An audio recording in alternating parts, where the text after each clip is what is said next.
नमस्कार साथियों, जी के भाई जितेंद्र खिचट यूट्यूब चैनल पर आपका स्वागत है। आज हम पढ़ेंगे जैन धर्म के बारे में। यह जैन धर्म का हमारा फर्स्ट भाग होगा। तो सभी विद्यार्थी इस वीडियो को अंत तक देखें एवं चैनल को ज़्यादा से ज़्यादा शेयर करें, लाइक करें एवं सब्सक्राइब करें। सबसे पहले हम पढ़ेंगे जैन धर्म में जैन तीर्थकर।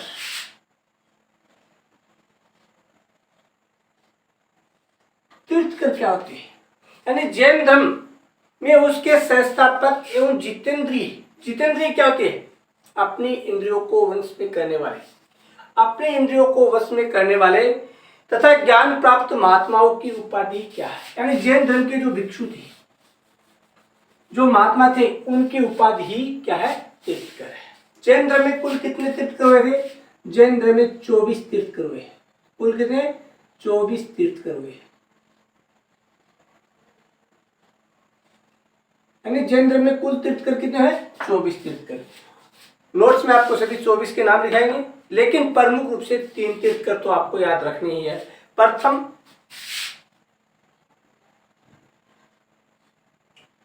23वां 24वां, ये तो आपको याद रखनी ही है। प्रथम कौन था? प्रथम था ऋषभ देव। इस ऋषभ देव को आदिनाथ के नाम से भी जाना जाता है।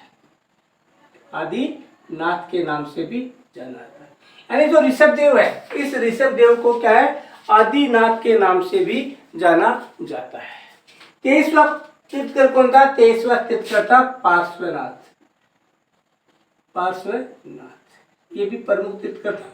24वां था महावीर स्वामी, जो सबसे प्रसिद्ध था, महावीर स्वामी।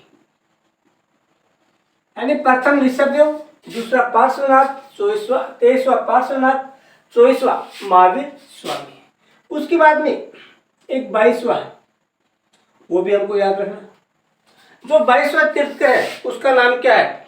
अरिष्ट नेमि। क्या नाम है? अरिष्ट नेमि। ये जो अरिष्ट नेमि है, ये भागवत धर्म के वासुदेव कृष्ण के समकालीन है। किसके समकालीन है? वासुदेव कृष्ण के समकालीन है। भागवत धर्म का जो वासुदेव कृष्ण है उसके समकालीन है। जैन धर्म में एक अर्ध तीर्थकर हुआ है। कौन सा? अर्ध तीर्थकर। कौन है? बाहुबली ये कौन सा है? अर्ध तीर्थकर किसे कहते हैं? ये 24 तो तीर्थकर थे, लेकिन एक अर्ध तीर्थकर भी कहा जाता है। किसको कहा जाता है? अर्ध तीर्थकर बाहुबली को कहा जाता है। बाहुबली, ये जो बाहुबली है, ये किसका पुत्र था? ये ऋषभ देव का पुत्र था। एक तो बाहुबली था और एक भरत। ये दो क्या थे? ये दोनों क्या थे? ऋषभ देव के पुत्र थे। ऋषभ देव के पुत्र बाहुबली और भरत दोनों क्या है? ऋषभ देव के पुत्र है।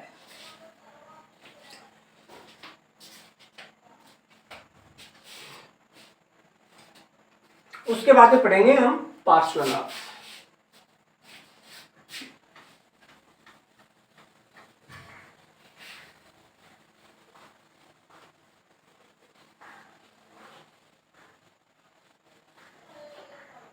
इसके बारे में पढ़ेंगे, पार्श्वनाथ के बारे में पढ़ेंगे।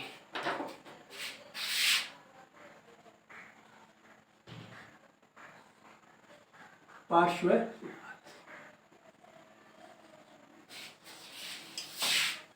जो पार्श्वनाथ था वो क्या था?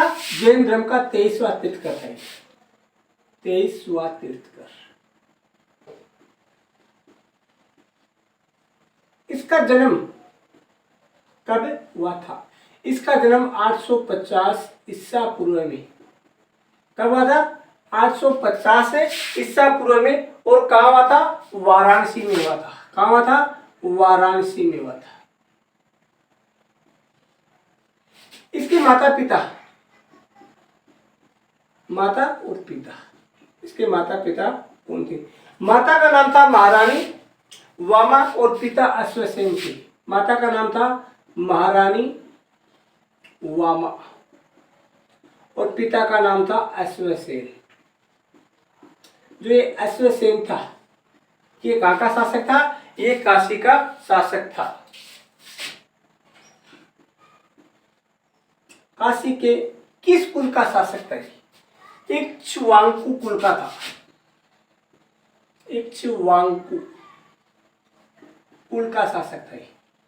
कुल का शासक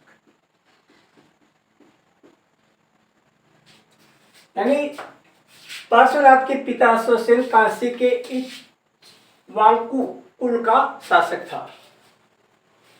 और इसका जन्म कब हुआ था? 850 ईसा पूर्व में। कहा था? वाराणसी में। गृह त्याग कब किया था इसने? 30 वर्ष की उम्र में। 30 वर्ष की आयु में इसने क्या? घर छोड़ दिया और वैराग्य तथा तपस्या में अपना जीवन लगा दिया था। यदि घर छोड़कर वैराग्य और तपस्या में अपना जीवन लगा दिया था। इसने तपस्या कहाँ की? तपस्या की थी इसने समेत पर्वत पर तपस्या की और लगभग यानी पर्वत पर तपस्या की और 84 दिन बाद इसको क्या? कैवल्य प्राप्त हुआ। कैवल्य क्या होता है? ज्ञान। कैवल्य क्या होता है? ज्ञान। यानी 84 दिन बाद में इसको क्या है? कैवल्य यानी ज्ञान प्राप्त हुआ था। और अंत में वही उसको क्या है? इसी समेत जो पर्वत है ये किसका भाग है? छोटा नागपुर का भाग है। छोटा नागपुर पठार का भाग है। और इसी पर उसमें क्या है? समेत पर्वत पर ही 100 वर्ष की आयु में इसको क्या मिली थी? 100 वर्ष की आयु में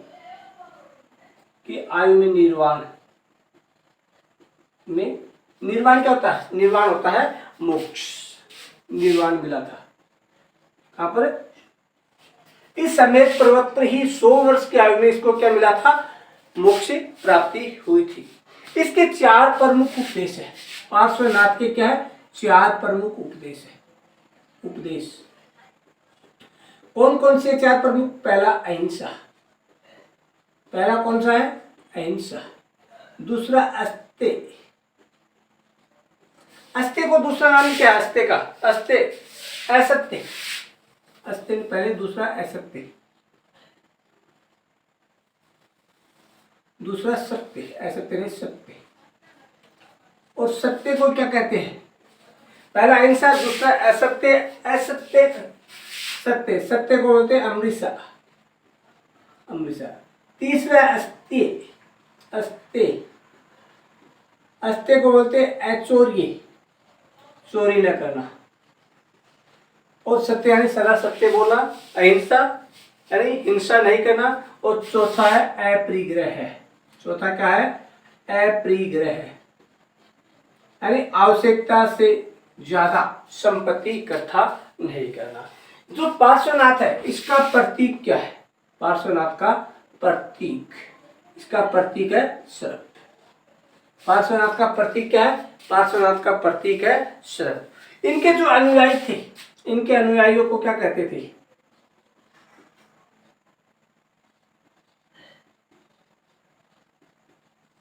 को क्या कहते थे? निर्ग्रंथ। इनके जो अनुयायी थे उनको कहते थे निर्ग्रंथ। ये थे पार्श्वनाथ के बारे में। अब हम जो जितना पढ़ा उसको नोट्स के रूप में अंकित करेंगे। अब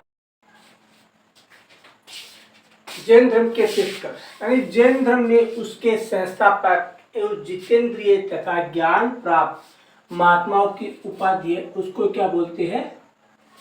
तीर्थकर। जैन धर्म में 24 तीर्थकर हुए, जिनमें से आपको 3 प्रमुख बताए थे, 4, लेकिन 24 है। 24 के नाम: पहला ऋषभदेव, ये इंपॉर्टेंट है। दूसरा अजीतनाथ, तीसरा संभवनाथ, चौथा अभिनंदन, पांचवा सुमतिनाथ, छठा पद्म प्रभु, सातवां सुपार्श्वनाथ, आठवां चंद्र प्रभु, नौवां सुविधिनाथ, दसवां शीतलनाथ, 11वां श्रेयांशनाथ, 12वां वासुमूल, 13 विश्व विमलनाथ, 14 अनंतनाथ, 15 धर्मनाथ, 16 नंबर साकीनाथ, 17 number Kunthunath, 18 number Arnath, 19 number Mallinath, 20 number Muni Suvrat, 21 number Neminath, इसको भी याद रखना 21, 22 अरिष्ट नेमी, 23 पार्श्वनाथ और 24 महावीर स्वामी। इनमें से आपको फर्स्ट 21, 22, 23, 24 ये प्रमुख है, इनको तो याद रखना ही है। ये थे जैन धर्म के 24 तीर्थकर।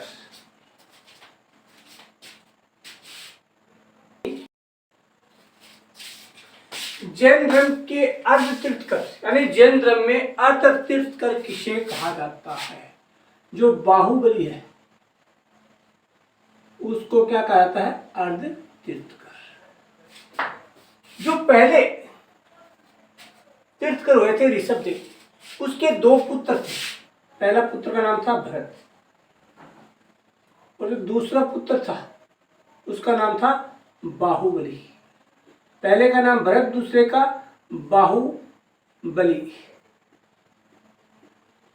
यानी जो तीर्थकर था बाहुबली और ऋषभदेव का एक पुत्र था। जैन परंपरा के अनुसार अरिष्ट नेमी भागवत धर्म के वासुदेव कृष्ण के समकालीन थे। यानी जैन परंपरा के अनुसार जो 22वें तीर्थकर थे अरिष्ट नेमी, वो भागवत धर्म के वासुदेव कृष्ण के समकालीन थे। उसके बाद में पार्श्वनाथ।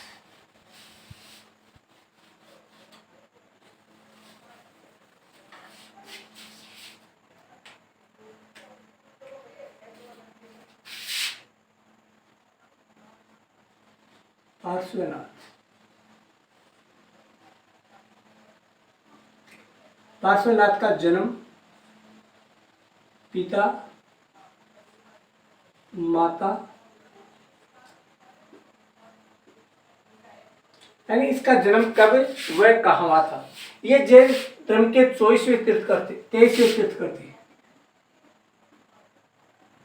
जैन धर्म के 23वें तीर्थकर थे। इसका जन्म कब हुआ था? 850 ईसा पूर्व में कहा हुआ था? वाराणसी में हुआ था। वाराणसी में। इसके पिता का नाम क्या था? अश्वसेन। पिता का नाम था अश्वसेन। ये जो अश्वसेन था ये कहाँ का था? शासक था। अश्वसेन है वो काशी का शासक था। काशी के एक छुआंकू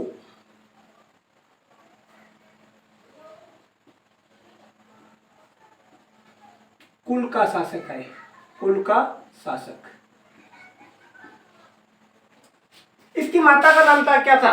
इसकी माता का नाम था महारानी वामा।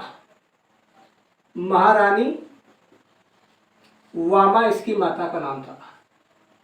यानी पार्श्वनाथ की माता का नाम क्या था? महारानी वामा।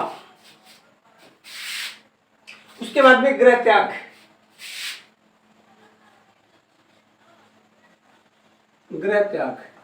यानी इसने अपना घर कब छोड़ दिया था? 30 वर्ष की आयु में। 30 वर्ष की आयु में इसने घर छोड़ दिया और क्या धारण कर लिया था? इसने वैराग्य और तपस्या, वैराग्य धारण कर लिया था। वैराग्य धारण कर तपस्या में लग गया है। तपस्या में लग गया। उसके बाद में इसने समेत पर्वत पर समाधिस्थ होकर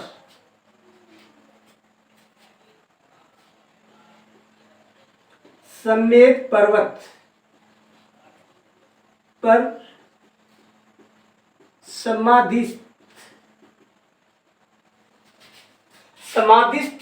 होकर कठिन तपस्या कर,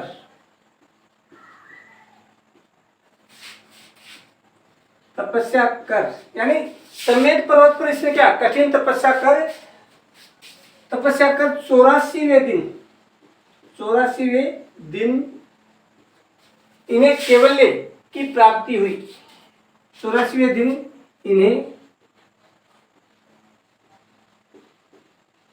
केवल्य, केवल्य किसको बोलते हैं? ज्ञान, ज्ञान की प्राप्ति हुई, ज्ञान की प्राप्ति हुई।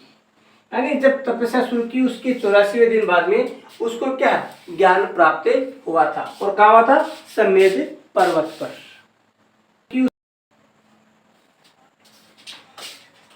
समेध पर्वत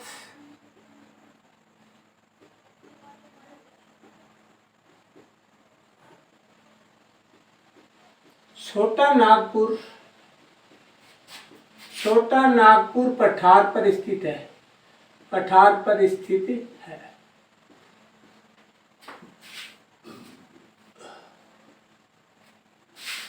उसके बाद में पार्श्वनाथ का प्रतीक क्या था? पार्श्वनाथ का प्रतीक, इसका प्रतीक क्या था? सर्प, यानी पार्श्वनाथ का प्रतीक था सर्प। उसके बाद में इनके अनुयायियों को क्या कहते थे?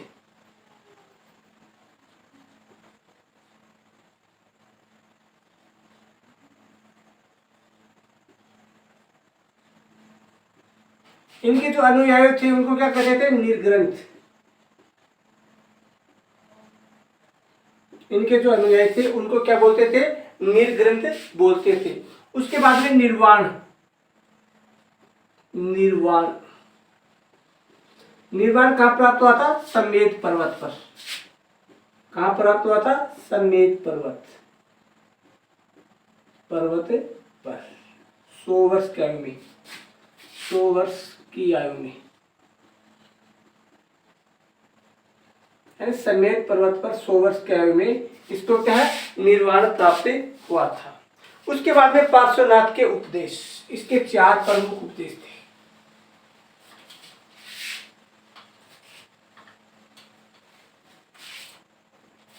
उसके बाद में उपदेश,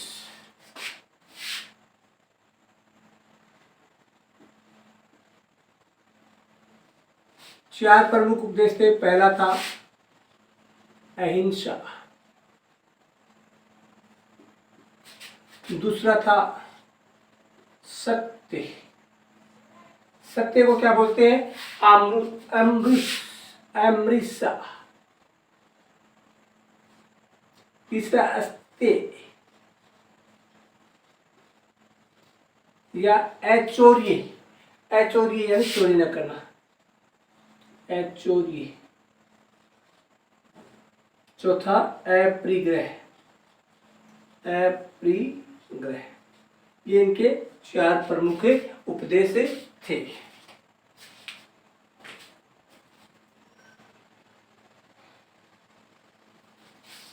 अहिंसा का मतलब क्या होता है? अहिंसा का मतलब होता है हिंसा नहीं करना, हिंसा नहीं करना, नहीं करना, यानी किसी भी प्रकार की हिंसा नहीं करना ही क्या होता है? अहिंसा होता है। और सत्य का मतलब होता है झूठ न बोलना, झूठ न बोलना, न बोलना। उसके बाद में अस्त्य या अचौर्य यानी चोरी न करना, अचौर्य चोरी न करना, चोरी न करना। उसके बाद में चौथा अप्रिग्रह यानी संपत्ति अर्जित नहीं करना, यानी संग्रह नहीं करना, संपत्ति का संग्रह न करना, यानी जितनी आवश्यकता उतनी काम में लो, संग्रह न करना। यह था हमारा पार्श्वनाथ। इसी के साथ आज हमारा जैन धर्म का पहला भाग समाप्त होता है। उसके बाद में अगले भाग में पढ़ेंगे महावीर स्वामी के बारे में। तो सभी विद्यार्थी जी के भाई जितेंद्र खीचड़ यूट्यूब चैनल को ज़्यादा से ज़्यादा लाइक शेयर एवं सब्सक्राइब करें। जय हिंद, जय भारत, जय जय राजस्थान।